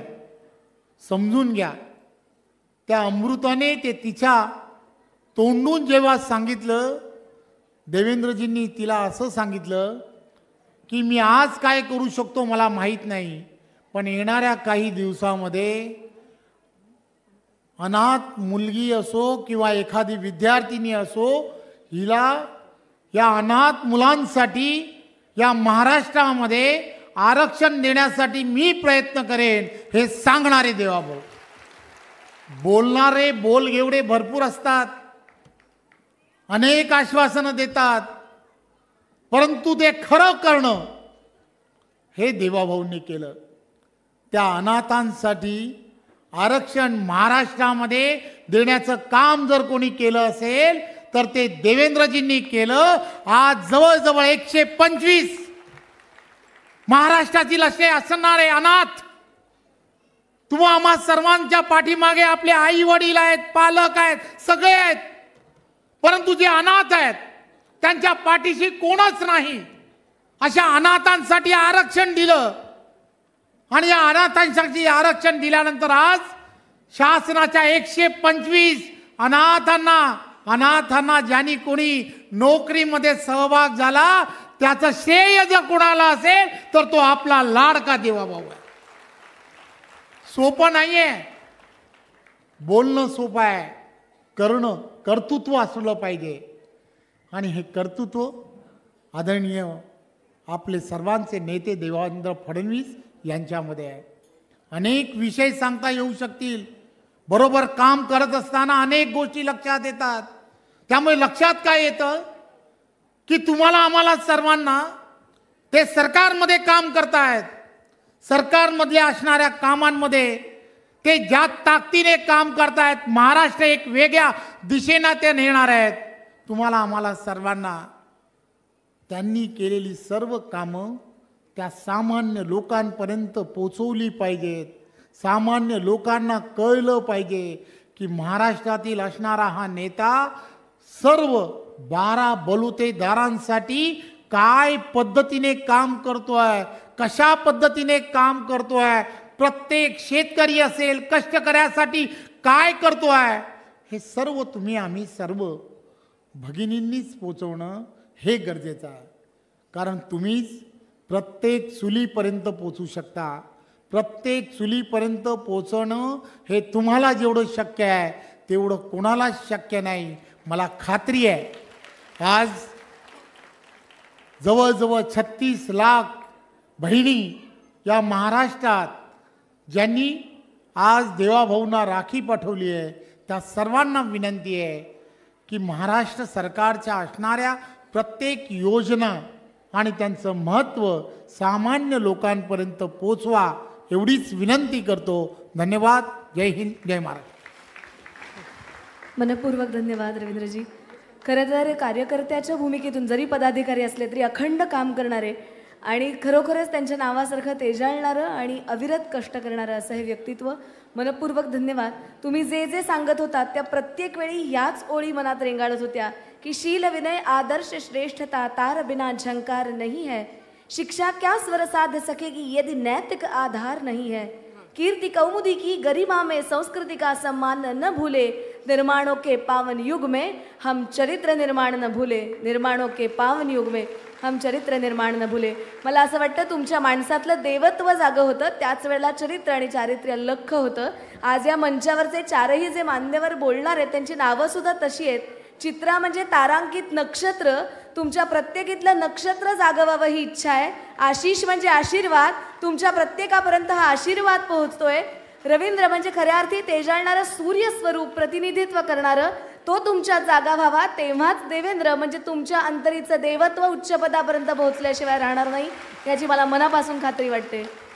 वा वा वा अनघा, खरोखर फार उत्तम शब्दामध्ये तू या सगळ्या मंडळींची अतिशय फार महत्त्वाची ओळख करून दिलीस.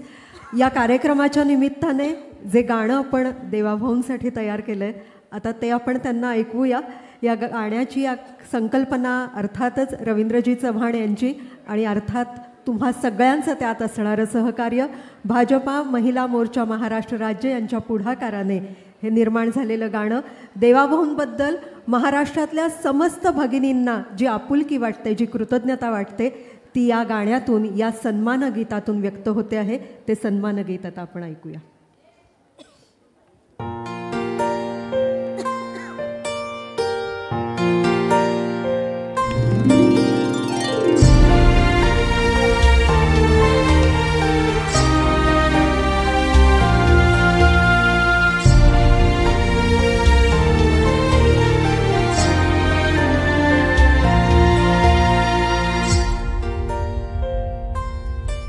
लावी बहिणी वरमाला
असंख्य ज्योतींची पाठराखण देवाभाऊ आपल्या पाठीशी आहे आणि हीच ओवाळणी आपल्याला पुढच्या कार्यासाठी शुभेच्छा देणारी.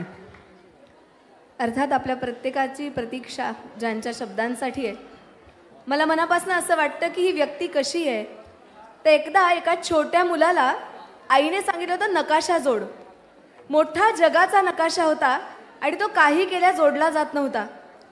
तो कितीतरी वेळ प्रयत्न करत होता, 10 मिनटं, 15 मिनटं, अर्धा तास. शेवटी त्याने काहीतरी झालं आणि एकदम नकाशा जोडला गेला. पटकन येऊन एकदा आईने विचारलं की बाळा काय झालं, तू नकाशा जोडलास कसा. तो म्हणला आई काही नाही, नकाशाच्या मागे एका माणसाचं चित्र होतं, मी माणूस जोडला आणि जग आपोआप जोडलं गेलं. खऱ्या अर्थी या मानवीयतेचा पुरस्कार करत माणसातलं देवत्व पाहणारा आणि देवातलं माणूस पण बघणारा असा हा अवलिया मनुष्य की ज्याने आपल्या महाराष्ट्रातल्या प्रत्येक कणाकणात प्रेम जागृत केलं. आपल्या व्यक्तित्वानं, आपल्या कर्तृत्वानं, आपल्या वक्तृत्वानं आणि सामर्थ्यानं तुमच्या प्रत्येकासाठी आदरणीय असणारे असे प्रेमाचे हे देवाभाऊ. टाळ्यांच्या गजरात माननीय मुख्यमंत्री महोदयांना विनंती करूया की त्यांनी आपलं मनोगत व्यक्त करावं.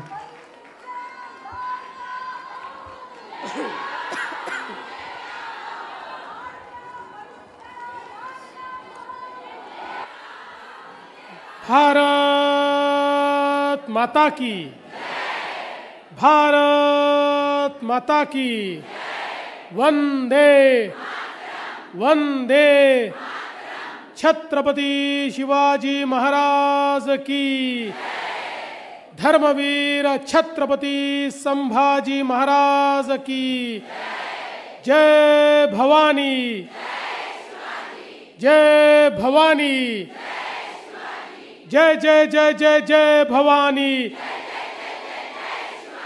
जय जय जय जय जय शिवाजी. हिंदवी स्वराज्याचे सरसंस्थापक छत्रपती शिवरायांना मानाचा मुजरा करतो. भारतीय राज्यघटनेचे शिल्पकार भारतरत्न डॉक्टर बाबासाहेब आंबेडकर यांना मानवंदना अर्पित करतो. लोकमाता, राष्ट्रमाता, पुण्यश्लोक अहिल्यादेवी होळकर यांच्या चरणी नतमस्तक होतो. आणि आज या अतिशय भावपूर्ण सोहळ्यामध्ये मंचावर उपस्थित असलेले आपल्या सर्वांचे लाडके अध्यक्ष श्री रवींद्र चव्हाणजी, आपले मुंबईचे अध्यक्ष आशिष शेलारजी, या ठिकाणी उपस्थित मेघनाताई बोर्डीकर ज्या आपल्याला सतत प्रेरणा देतात अशा चित्राताई वाघ, कालिदासजी कोळंबकर, अमित साटम, प्रसाद लाड, तमिल सेल्वन, संजय उपाध्याय, विद्याताई ठाकूर, मंदाताई म्हात्रे, त्याचप्रमाणे या ठिकाणी उपस्थित माधवीताई नाईक, सुलभाताई गायकवाड, विक्रांत पाटील, संजय केणेकर, राजहंस सिंग, राजेशजी पांडे, मंचावरील सर्व मान्यवर आणि या सभागृहामध्ये खालपासनं वरपर्यंत बसलेल्या माझ्या अतिशय लाडक्या बहिणींनो, बघा ज्या जमिनीवर बसल्या आहेत त्या सगळ्यात महत्त्वाच्या बहिणी, पण अर्थात ज्या खुर्च्यांवर बसल्या आहेत त्याही तितक्याच लाडक्या बहिणी.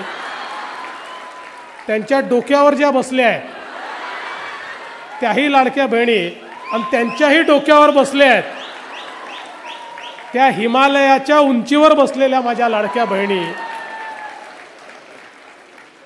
या सगळ्या लाडक्या बहिणींनो, आणि क्वचितच असं होतं की मला असं म्हणावं लागतं की मायनॉरिटीमध्ये असलेल्या माझ्या लाडक्या भावांनो, आजचा कार्यक्रम हा अतिशय सुंदर आणि अतिशय भावनिक अशा प्रकारचा कार्यक्रम आहे. आपल्या अध्यक्षांनी, चित्राताईंनी सगळ्यांनी मिळून ठरवलं की आपला रक्षाबंधनाचा कार्यक्रम हा तर छोटा होतो, तो एखाद्या हॉलमध्ये आपण करतो, 2-3-4 हजार आपल्या भगिनी येतात, पण महाराष्ट्रातल्या भगिनींना जर त्यांच्या देवाभाऊपर्यंत त्यांचं प्रेम, त्यांची राखी पोचवायची असेल तर आपण व्यवस्था केली पाहिजे. आणि म्हणून संपूर्ण महाराष्ट्रभर रक्षाबंधनाचा हा कार्यक्रम एका आगळ्या वेगळ्या पद्धतीनं या ठिकाणी राबवण्यात आला आणि आत्तापर्यंत 36,78,000 बहिणींची राखी ही माझ्यापर्यंत पोचलेली आहे. राखी पोचली आहे, काहींनी पत्राद्वारे आपल्या भावना देखील पोचवलेल्या आहेत. त्या तमाम बहिणींची राखी आणि त्यांचं प्रेम हे या ठिकाणी मी स्वीकारतो आणि जन्मभर या प्रेमातच मला राहायचं आहे. मला या प्रेमाचं उतराई कधीच व्हायचं नाही हे देखील त्यांच्यापर्यंत पोचवायचा प्रयत्न करतो. खरं म्हणजे मला प्रश्न विचारायचा आहे, यातली कुठलीही राखी उचलली तर त्या राखीची जात काय आहे, त्याचा धर्म काय आहे, त्याचा पंथ काय आहे, त्याची भाषा काय आहे. या प्रत्येक राखीमध्ये केवळ प्रेम आहे. त्याची भाषा प्रेमाची आहे, त्याचा धर्म प्रेमाचा आहे, त्याची जात प्रेमाची आहे, त्याचा पंथ प्रेमाचा आहे, त्याच्यामध्ये निस्सीम प्रेम आहे, त्याच्यात निस्पृह प्रेम आहे, त्याच्यामध्ये निरपेक्ष प्रेम आहे. अशा प्रकारची राखी आहे. आणि मला असं वाटतं आपल्या संस्कृतीमध्ये हेच महत्त्वाचं आहे. प्रत्येक नातं महत्त्वाचं आहे, प्रत्येक नात्याचा उत्सव आहे, कारण आम्ही नाती निभावणारी लोक आहोत. आम्ही परिवार, कुटुंब मानणारी लोक आहोत. आणि भारतीय जनता पक्षामध्ये काम करत असताना आपण तर बृहद कुटुंबाचा विचार करणारी लोक आहोत. कारण ज्ञानेश्वर माऊलींनी जे पसायदान मागितलं ते अखिल विश्वाकरता मागितलं, तो विचार सांगणारे आपण लोक आहोत. त्याच्यामुळे खऱ्या अर्थानं या ज्या सगळ्या राख्या आहेत त्याच नात्याचा भाव घेऊन या सगळ्या राख्या माझ्यापर्यंत पोचलेल्या आहेत.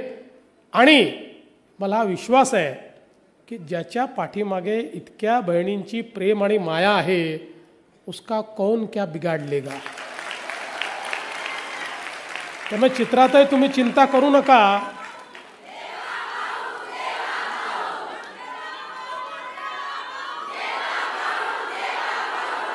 खूप लोकांनी खूप प्रयत्न करून बघितले, पण कुठल्याही शस्त्रापेक्षा आणि कुठल्याही अस्त्रापेक्षा प्रेमाचे आशीर्वाद हे अधिक ताकदवर असतात. आणि म्हणूनच आज आपल्या सगळ्यांच्या आशीर्वादाने पुन्हा एकदा महाराष्ट्रामध्ये आपली सेवा करण्याकरता मुख्यमंत्री पदाची जागा मला मिळाली. याचे शिल्पकार या आमच्या सगळ्या लाडक्या बहिणी आहेत. हे जर मी म्हटलं तर ते चुकीचं होणार नाही. खरं तर आज आपण पाहतो आपल्या देशामध्ये देशाचे प्रधानमंत्री माननीय नरेंद्र मोदीजींनी आपल्या देशाच्या विकासाचं जे स्वप्न बघितलं त्या स्वप्नामध्ये त्यांनी एकच गोष्ट आपल्या सगळ्यांना सांगितली की हे विकासाचं स्वप्न पूर्ण करायचं असेल तर लोकसंख्येचा 50% हिस्सा जोपर्यंत या स्वप्नाचा भाग होत नाही तोपर्यंत हे स्वप्न पूर्ण होऊ शकत नाही. आणि म्हणून महिला लक्षित योजनांच्या माध्यमातून विकास हा मोदीजींनी सुरू केला. महिला केंद्रित विकास हे मॉडेल या देशामध्ये मोदीजींनी सुरू केलं. आणि बेटी बचाव बेटी पढाव पासनं हा प्रवास जो सुरू झाला तो आता लखपती दीदीपर्यंत पोचलेला आहे. आणि आपल्या पायावर उभ्या राहणाऱ्या आमच्या भगिनी आपल्याला पाहायला मिळत आहेत. आपल्याला किती या ठिकाणी अभिमान वाटला ज्यावेळी ऑपरेशन सिंदूर सुरू असताना पाकिस्तानला आम्ही कशा प्रकारे धूळ चारतोय हे सांगणाऱ्या आमच्या 2 भगिनी या आर्म फोर्सेसच्या माध्यमातून टी व्हीवर यायच्या आणि ज्या प्रकारे आपल्या सैन्याचा पराक्रम आणि भारताची दैदिप्यमान कामगिरी आमच्या पुढे मांडायच्या, त्यावेळी आपल्या सर्वांच्या लक्षात यायचं हा नवा भारत आहे, हा मोदीजींनी तयार केलेला भारत आहे की ज्या भारतामध्ये आता आमची भगिनी ही घरात बसणार नाही आहे, तर आमची भगिनी ही समान भागीदारीनं या देशाच्या विकासामध्ये आता सहभागी होणार आहे. आणि खरोखर आपण जर बघितलं तर आता तर 2029 साली आपल्याला माहिती आहे मोदीजींनी देशाच्या संसदेमध्ये आणि विधानसभेमध्येही आमच्या भगिनींना भागीदारी दिलेली आहे. त्यामुळे आशिषजी, रवीजी, आता आपण कितीही रोखण्याचा प्रयत्न केला तरी या थांबणार नाहीत. अर्थात आपण रोखण्याचा प्रयत्नही करणार नाही, पण आता आमच्या नारी शक्तीला या देशात कोणी थांबवू शकत नाही. आणि जर नारी शक्तीच थांबली नाही तर या देशालाही कोणी थांबवू शकत नाही. आता हा देश विकसित भारताकडे ही जी वाटचाल आहे, कारण मी नेहमी सांगतो आणि मोदीजी नेहमी सांगतात की जगाच्या पाठीवर ज्या देशांनी विकास केला त्या देशांच्या विकासाची वाट जर आपण बघितली, मग अमेरिका असेल, युरोप असेल, जपान असेल, कोरिया असेल, चीन असेल, अशी जी सगळी विकासाची वाटचाल आपल्याला पाहायला मिळते, या प्रत्येक देशाला हे लक्षात आलं की त्यांच्या लोकसंख्येतला 50% जो हिस्सा आहे, ज्या आमच्या महिला आहेत, यांना मानव संसाधनामध्ये परिवर्तित करून देशाच्या मुख्यधारेमध्ये आणि अर्थव्यवस्थेमध्ये आणलं तर आपल्या विकासाची गती दुपटीने वाढेल. आणि जेव्हा त्यांनी ते केलं त्यावेळी ते विकसित अर्थव्यवस्थेकडे गेले आणि ते देश खऱ्या अर्थानं त्या ठिकाणी मोठ्या प्रमाणात विकसित झाले. आता तीच वाटचाल भारताची सुरू झालेली आहे आणि पुढच्या 20 वर्षामध्ये भारत जगातली पहिली किंवा दुसरी सगळ्यात मोठी अर्थव्यवस्था बनणार. आणि त्या संपूर्ण वाटचालीमध्ये तुमची सर्वांची भागीदारी ही अत्यंत महत्त्वाची असणार आहे. आणि म्हणून महाराष्ट्रामध्ये देखील आपला प्रयत्न हाच आहे. आज लाडक्या बहिणीसारखी योजना आपण सुरू केली. आमच्या महिला किती कल्पक असतात. 1500 रुपये आपण लाडक्या बहिणीचे दिले तर नागपूरमध्ये काही महिला एकत्रित आल्या आणि त्यांनी स्मॉल फायनान्स सोसायटी त्याच्यातनं काढली. या 1500 रुपयाची बचत केली आणि त्यातनं स्मॉल फायनान्स सोसायटी काढली आणि त्यातनं आपल्याच सभासद महिलांना कर्ज देणं सुरू केलं आणि त्यातनं त्यांना आपल्या पायावर उभं करणं सुरू केलं. आता तेच मॉडेल संपूर्ण महाराष्ट्रात आपण तयार करतो आहोत. आणि केवळ 1500 रुपयापुरतं भगिनींना ठेवायचं नाही आहे, तर त्यातनं भगिनींना आपल्या पायावर उभं करण्याचं काम आपल्याला करायचं आहे. आणि मला आनंद आहे की मोदीजींनी ज्यावेळी लखपती दीदीचा कार्यक्रम हा अनाऊन्स केला, अनेकांना प्रश्न पडला लखपती दीदी म्हणजे नेमकं काय. आणि मग एकदा ₹1,00,000 किंवा तशा प्रकारची तिची सांपत्तिक स्थिती झाली म्हणजे तिला लखपती दीदी म्हणायचं का. मोदीजींनी सांगितलं नाही, जी महिला स्वतःच्या भरोशावर स्वतःच्या पायावर उभं राहून दरवर्षी वर्षाला ₹1,00,000पेक्षा जास्त पैसा कमवेल तिला लखपती दीदी म्हणता येईल. आणि त्याकरता वेगवेगळ्या योजना मोदीजींनी सुरू केल्या. आणि आज मला सांगताना आनंद वाटतो, लखपती दीदीच्या कार्यक्रमात देशात पहिल्या नंबरवर आपला महाराष्ट्र आहे. मागील वर्षी 25 लाख बहिणी लखपती दीदी झाल्या आहेत. यावर्षी अजून 25 लाख भगिनी लखपती दीदी होणार आहेत. आणि माझ्या 1 कोटी बहिणींना लखपती दीदी केल्याशिवाय आम्ही थांबणार नाही, हा निर्णय आम्ही केलेला आहे. आणि ज्यावेळेस मी सांगतो की 50 लाख लखपती निधी झाल्या, खरं म्हणजे त्याच्यामध्ये आमचं काही श्रेय नाही. आम्ही फक्त ते श्रेय घेतो. या ज्या झाल्या त्या स्वतःच्या कर्तृत्वाने, स्वतःच्या मेहनतीने या ठिकाणी लखपती निधी झाल्या आहेत.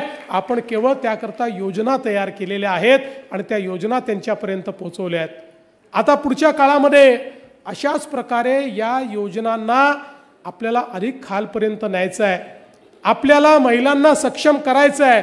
त्या कोणावर अवलंबून असणार नाहीत. कारण आपण बघितलं, सावित्रीबाई फुले म्हणायच्या की एक महिला शिकली की पूर्ण परिवार शिकतो. तसं एक महिला ही जर कमावती झाली तर पूर्ण परिवाराचं ती कल्याण करते. आणि म्हणून त्या परिवाराच्या कल्याणाची संकल्पना ही या महिलांच्या कल्याणातनं या ठिकाणी होणार आहे. आणि एक गोष्ट अजून मी नेहमी सांगतो, आम्ही अनेक महामंडळं तयार केली. सगळी महामंडळं चांगली काम करतायत. काही महामंडळांनी तर खूप उत्तम काम केलं आहे. पण आमचा अनुभव असा आहे, बहुतांश, काही महामंडळ ठरवलीत, बहुतांश महामंडळाच्या माध्यमातून आमच्या तरुणांना ज्यावेळी आम्ही एखादं कर्ज देतो त्यावेळी 50% त्यातले तरुण हे कर्ज परत करतात. पण आम्ही वेगवेगळ्या महामंडळातनं, मविममधनं किंवा वेगवेगळ्या संस्थातनं जेवढी कर्ज ही महिलांना दिली किंवा बचत गटांना दिली, 100% कर्ज परत आली. एकही पैसा महिला बुडवत नाहीत. तर तो पैसा डबल कसा करायचा, तिप्पट कसा करायचा, त्यातनं अजून मोठं कसं आपण उभं करायचं, अशा प्रकारचा प्रयत्न सातत्याने महिला करत असतात. आणि म्हणूनच आज ज्यावेळी याच सभागृहामध्ये चित्राताई तुम्ही महिला सहकारी संस्थांचा विषय मांडला, आता त्या संस्था आपल्या तयार झाल्या, आता त्याचं रजिस्ट्रेशन आपल्याला मिळालं. आता लवकरच महाराष्ट्र सरकार निर्णय घेऊन या महिला सहकारी संस्थांना डेडिकेटेड काम हे मिळालंच पाहिजे, अशा प्रकारचा निर्णय आम्ही घेणार आहोत. आणि महाराष्ट्रात निघणाऱ्या कामांमध्ये या महिला संस्थाची हिस्सेदारी आणि हक्क हा प्रस्थापित करण्याचा निर्णय येत्या काळामध्ये आम्ही घेऊ. आणि त्यातनं आपल्या महिलांना उद्योगामध्ये, व्यापारामध्ये आणि व्यवसायामध्ये देखील मोठं करण्याचं काम आपल्या सरकारच्या माध्यमातून होणार आहे. आज ज्या काही वेगवेगळ्या योजना आपण सुरू केल्या, अनेक लोक असं म्हणायचे की निवडणुकीपुरतं योजना आहेत. निवडणूक संपली की योजना बंद होतील. निवडणूक संपली, 1 महिना गेला, 2 महिने गेले, महिने गेले. मी तुम्हाला सांगतो 5 वर्ष यातली एकही योजना आम्ही बंद होऊ देणार नाही. आणि 5 वर्षांनी तुमच्या आशीर्वादाने पुन्हा सरकार आलं तर पुन्हा 5 वर्ष. जोपर्यंत बहिणींचे आशीर्वाद भावांच्या पाठीशी तोपर्यंत. आणि 29ला तर तुम्हीच सरकारमध्ये येणार आहात. तुमच्याशिवाय सरकारच चालणार नाही आहे. त्याच्यामुळे 29 नंतर आमचं संपलं, आमचं नाही चालणार. म्हणजे चालेल आमचं थोडंसं, पण तुमच्या मदतीने आणि तुमच्या आशीर्वादाने आणि तुमच्या हुकुमानी चालेल. म्हणजे आतापर्यंत तुम्ही घरच्या गृहमंत्री म्हणून त्या ठिकाणी हुकूम चालवत होत्या. 29 नंतर मोदीजींनी तुम्हाला राज्याच्या मंत्री म्हणून हुकूम चालवण्याची संधी ही त्या ठिकाणी दिलेली आहे. पण मला या गोष्टीचा आनंद आहे की यामुळे निश्चितपणे एक राज्यामध्ये गुणात्मक परिवर्तन होणार आहे. मी आज या निमित्ताने तुम्हाला एवढंच सांगतो की आज एवढं भरभरून तुम्ही सगळ्यांनी दिलं. तुमच्या आशीर्वादामुळे आज आपल्याला अभूतपूर्व असं यश मिळालं. तुम्ही या यशाने आनंदी आहात. पण काही लोकांचं अजूनही त्या ठिकाणी समाधान झालेलं नाही. अजून ते तोंडावर पडले, थोबाडावर पडले, मातीत मिळाले तरी देखील सुधारायला तयार नाहीत. रोज म्हणतात वोट चोरी, वोट चोरी, वोट चोरी. यांचं डोकं चोरी झालेलं आहे, त्यातला दिमाग चोरी झालेला आहे. माझी विनंती आहे माझ्या सगळ्या लाडक्या बहिणींना, 25% यांच्याही करता आशीर्वाद मागा की यांना सुबुद्धी येवो, यांच्या डोक्यामध्ये थोडी अक्कल येवो. कारण खऱ्या अर्थानं आमच्या लाडक्या बहिणींच्या मताला हे जर चोरी म्हणत असतील तर यांच्यापेक्षा मोठे चोर कोण आहेत? कोणीच नाही आहेत. आणि म्हणून त्याची चिंता करण्याचं कारण नाही आहे. आता हे कालपर्यंत परदेशात जाऊन भारताची बदनामी करत होते, आता बिहारमध्ये जाऊन महाराष्ट्राची बदनामी करतायत. पण न यांना परदेशात कोणी विचारलं, न यांना बिहारमध्ये कोणी विचारणार आहे. जी परिस्थिती यांची महाराष्ट्रात झाली तीच परिस्थिती यांची बिहारमध्ये देखील होणार आहे. कारण मोदीजींसारखा नेता जो देशाचा विचार करतो, जो आत्मनिर्भर भारताचा विचार करतो, त्याच्या पाठीशी संपूर्ण देशातली मातृशक्ती ही उभी आहे. आणि तुम्ही कुठली निवडणूक बघा, मोदीजी आल्यापासनं 2014पासनं जेवढ्या निवडणुका भाजप जिंकला, या प्रत्येक निवडणुकीचं जेव्हा विश्लेषण होतं त्यावेळी विश्लेषक सांगतात की मोदीजी का जिंकले, तर मोदीजींना पुरुषांपेक्षा 5% मतं महिलांनी जास्त दिले. प्रत्येक निवडणुकीचं विश्लेषण असतं, कारण महिलांना हे माहिती आहे की खऱ्या अर्थानं आपल्या येणाऱ्या पिढ्यांचं कल्याण जर कोणी करणार आहे तर ते मोदीजीच या ठिकाणी करणार आहे. आणि म्हणून माझ्या बहिणींनो, मी तुम्हाला एवढंच सांगतो की आम्ही तुमचे भाऊ नेहमी असंच काम करू की तुमची मान ही अभिमानाने उंच ठरेल. कदाचित या सगळ्या प्रक्रियेमध्ये काळ लागेल, काही कष्ट सहन करावे लागतील, पण लक्षात ठेवा, कधी स्वतःच्या स्वार्थाकरता काम करणार नाही. काम करू तर समाजाच्या स्वार्थाकरता काम करू, महाराष्ट्राच्या स्वार्थाकरता काम करू. महाराष्ट्रातल्या शेवटच्या माणसाच्या स्वार्थाचा विचार करूनच या ठिकाणी आम्ही काम करू. आणि म्हणून तुमचं प्रेम, तुमचा आशीर्वाद असाच पाठीशी असू द्या. तुमचा आशीर्वाद मिळाला की सुसाट सुटतो आणि या महाराष्ट्राला परिवर्तित करून दाखवतो. एवढंच या निमित्ताने बोलतो. पुन्हा एकदा तुमच्या प्रेमाचा नम्रपणे स्वीकार करतो आणि माझं बोलणं संपवतो. धन्यवाद. जय हिंद, जय महाराष्ट्र. धन्यवाद माननीय मुख्यमंत्री महोदय. या योजनांच्या निमित्ताने आपल्या सर्वांना बसण्याची विनंती. यानंतर अजून थोडा कार्यक्रम बाकी आहे. जोपर्यंत मान्यवर व्यासपीठावरून जात नाहीत तोपर्यंत आपण कोणीही उठणार नाही आहोत. आपण सगळ्यांनी सहकार्य करावं ही विनंती. तुम्ही सगळ्याच लाडक्या बहिणी आहात ना, मग तुम्ही जेवढं ऐकाल तेवढ्या लाडक्या ठराल. भाजप महाराष्ट्र महिला मोर्चा प्रदेश उपाध्यक्ष, सरचिटणीस आणि चिटणीस यांना विनंती आहे की आपण व्यासपीठावर यावं. यानंतर